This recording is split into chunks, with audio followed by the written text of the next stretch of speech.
नमस्कार दोस्तों, मैं हूं जितेंद्र दीक्षित स्टोरीज में आपका स्वागत है। देश भर में इन दिनों नवरात्रि का त्यौहार बड़ी ही धूमधाम से मनाया जा रहा है और इसके साथ ही रात के वक्त रामलीलाओं का मंचन हो रहा है। उत्तर भारत के साथ साथ मुंबई शहर में भी करीब दर्जन भर रामलीला मंडलियां जगह जगह खुले मैदानों में रामलीला का मंचन कर रही हैं, भगवान राम के चरित्र को पेश कर रही हैं। और ऐसा ही एक मैदान है आज़ाद मैदान, जहां पर 2 रामलीलाओं का आयोजन होता है। लेकिन इस बार इन रामलीलाओं को वक्त से पहले अपने आप को समेटना होगा और उसके पीछे कारण यह है कि इस मैदान में राज्य के एक दिग्गज राजनेता की सालाना रैली होने जा रही है। तो एक राजनीतिक रैली की वजह से रामलीला जैसे धार्मिक सांस्कृतिक आयोजन को अपने वक्त से पहले खत्म किया जाना पड़ेगा। तो क्या है पूरा मामला, आइए समझते हैं।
कि जिन बाला साहब ठाकरे ने शिवसेना को स्थापित किया था, उन्हीं का परिवार शिवसेना से बाहर हो गया और एकनाथ शिंदे के हाथ असली शिवसेना की बागडोर आ गई।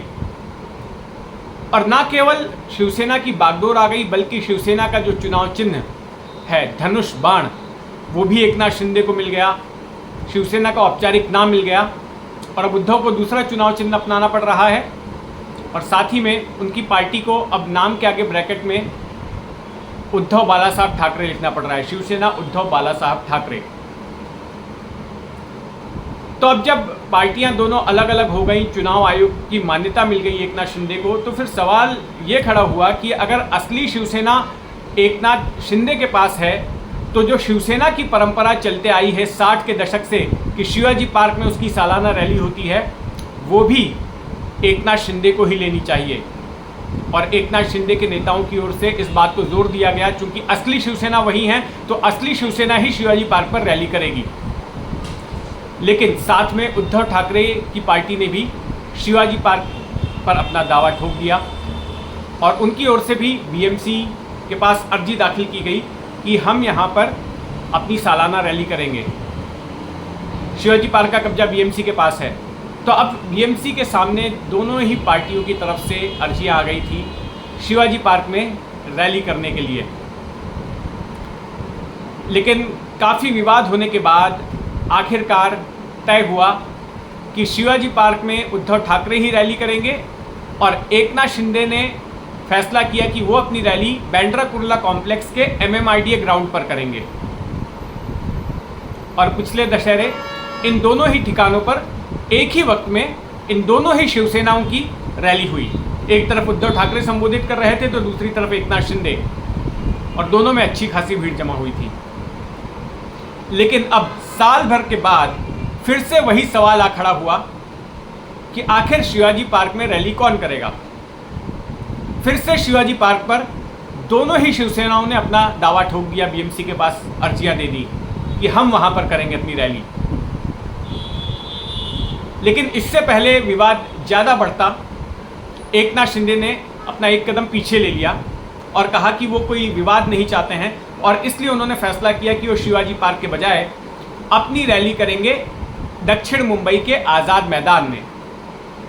ठीक है, एक विवाद तो हल हो गया, लेकिन एक दूसरी समस्या आ गई, एक दूसरा पेंच फंस गया। पेंच ये फंस गया कि जो आज़ाद मैदान एकनाथ शिंदे ने रैली के लिए चुना, उस आज़ाद मैदान में 2 रामलीलाएं होती हैं। एक रामलीला आज़ाद मैदान के उत्तरी छोर पर होती है, जो कि महाराष्ट्र रामलीला मंडल करते आया है पिछले 4-5 दशकों से, और दूसरी रामलीला जो है आज़ाद मैदान के दक्षिणी छोर पर होती है, CST रेलवे स्टेशन के सामने, जो आयोजित करते आया है साहित्य कला मंच नाम का संस्थान। जहां तक महाराष्ट्र रामलीला मंडल का सवाल है, तो महाराष्ट्र रामलीला मंडल रावण का पुतला नहीं चलाता है। उसका ये मानना है कि रावण एक प्रकांड पंडित था और इस तरह से उसका पुतला जलाकर उसका अपमान नहीं किया जा सकता। लेकिन साहित्य कला मंच की परंपरा रही है कि दशहरे के दिन शाम को जब रावण वध की लीला हो जाती है, तो उसके बाद रावण का एक विशालकाय कलात्मक पुतला जलाया जाता है और ये पुतला उत्तर प्रदेश से आए हुए मुस्लिम परिवार तैयार करते हैं। कभी कोई बुलंदशहर का परिवार आता है, कभी दादरी से कोई परिवार आता है और रावण के पुतले को बनाता है और बड़ी ही शानदार आतिशबाजी के साथ रावण दहन होता है दशहरे के दिन शाम को। लेकिन इस बार आज़ाद मैदान में ऐसा नहीं होने वाला है। दशहरे के दिन वहाँ पर एक बड़ा मेला भी लगता है, हजारों की तादाद में भीड़ जुटती है, लेकिन इस बार वो मेला भी नहीं होगा, क्योंकि वहाँ पर होने जा रही है एकनाथ शिंदे की सालाना दशहरा रैली। अब इस रैली के चक्कर में हुआ ये है कि महाराष्ट्र रामलीला मंडल एक दिन पहले ही रावण वध की लीला कर रहे हैं और अपनी लीला को, जो अपने कार्यक्रम को, रामलीला को समेट रहे हैं। यानी कि कल के दिन, मंगलवार को दशहरा है, लेकिन रामलीला खत्म हो जाएगी सोमवार को ही।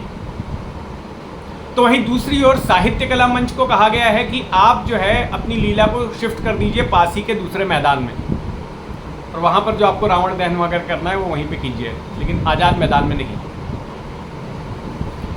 और इसके पीछे एकनाथ शिंदे गुट के नेता हैं संजय शिरसाट, उनका एक बयान अखबार में छपा है। उनका कहना है कि हमने दोनों ही रामलीला मंडलों से बात की और ये जो फैसला हुआ है ये आपसी सहमति से हुआ है और किसी का कोई विरोध नहीं है। बात सही है, दोनों ही संस्थाओं की तरफ से अब तक कोई बयान नहीं आया है, ना ही किसी ने आधिकारिक तौर पर विरोध किया है इस बात का। लेकिन विरोध हुआ है एक राजनीतिक पार्टी की तरफ से।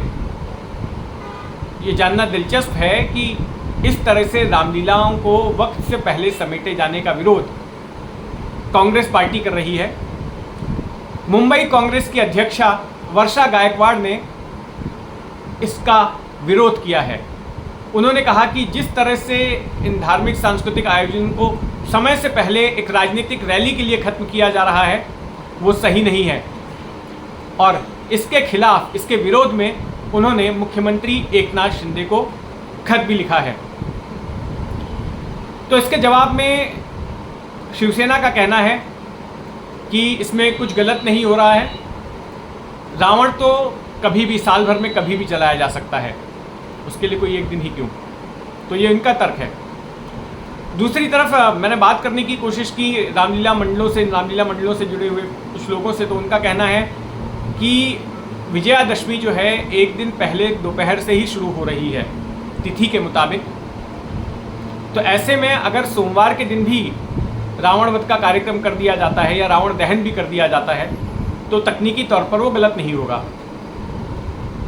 अब वो ऐसा दबाव में कह रहे हैं या फिर उनकी ओर से स्वेच्छा से सहयोग किया जा रहा है, यह अलग जांच का विषय है।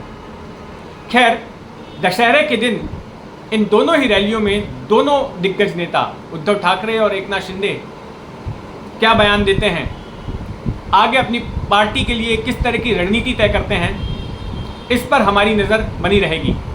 और आप भी अपनी नज़र बनाए रखें, जुड़े रहें जितेंद्र दीक्षित स्टोरीज़ के साथ। नमस्कार।